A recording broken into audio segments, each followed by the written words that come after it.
yéen kaay ginnaaw bi ñu waxee inna lillahi wa inna ilayhi rajiun waaw di amaat tiis ak naqar rek waaye di sant yàlla bu baax ndax lépp yàlla la muy sunu village yooyu nekk sa côté Njàmbur muy Ngën Saar fa la Mbay Saar borom Sénégal dëkk ak Ndëngur Fall ak Ngéej Fall waaw ak dëkk yu mel ne ak Caar ndeysaan daanaka man mii di wax ak yéen sax am naa ci ay mbokk waaye nag yàlla moom lu ko neex lay tëralee metti na lool parce que accident bi moom kenn du ko jiiñ chauffeur kenn du ko jiiñ kenn parce que mbaam lañ doon moytu rafet na tamit nga gis bàyyi ma boo xam ne si bàyyi ma la amul xel amul xalaat di jéggi nga koy moytu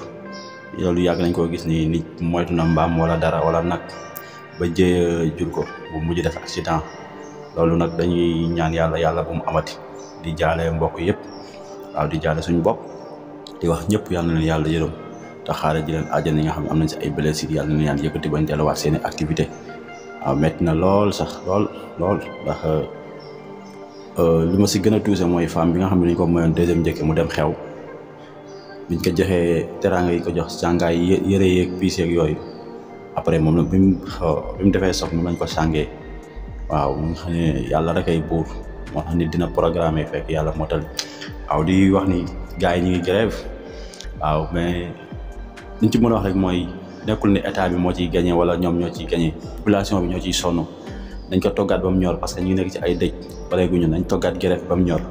am nañ droit grève am nañ droit casse seen devoir am nañ droit leen naxari ñu kii ko mais nañ ko xoolaat ko xam ne instant yi du moment bi quoi waaw ñun ñëpp instant dañoo war a ànd xeex benn mbir bu ñu àndee xeex benn mbir ba pare ñu taxaw xeex li nga xam ne du dul yoon parce que boo grévé du ñiy tëral mesure yooyu nekkul ñoom yooyu yëg si oto yi ñoom seeni oto yi normal bu ñuy dem dañ leen di escorter kon yow boo demee bay grève rek da nga ko toggaat ba mu ñor terewuñ kenn mu grève nag mais ñu bàyyi xel population bu baax a baax waaw dégg nañ livre Cheikh Yérim Seck boobu noonu waaw baax na buñ ko déggee pare nag c'est que livre boo demee boo koy bindee da doon ne lépp doon dëgg quoi parce que Sénégal gis naa léegi gars yi dañuy bind livre buñ defee lancement wala livre avant moo génn rek polémique yi commencé bari lii du dëgg te loolu waroon na mën a ñaax quoi boo demee bay bind livre da ci bind ay vérité yoo xam ne si ba ëllëg say sët dañ koy nettali mais boo si bindee lu dul dëgg tamit livre bu du dem fenn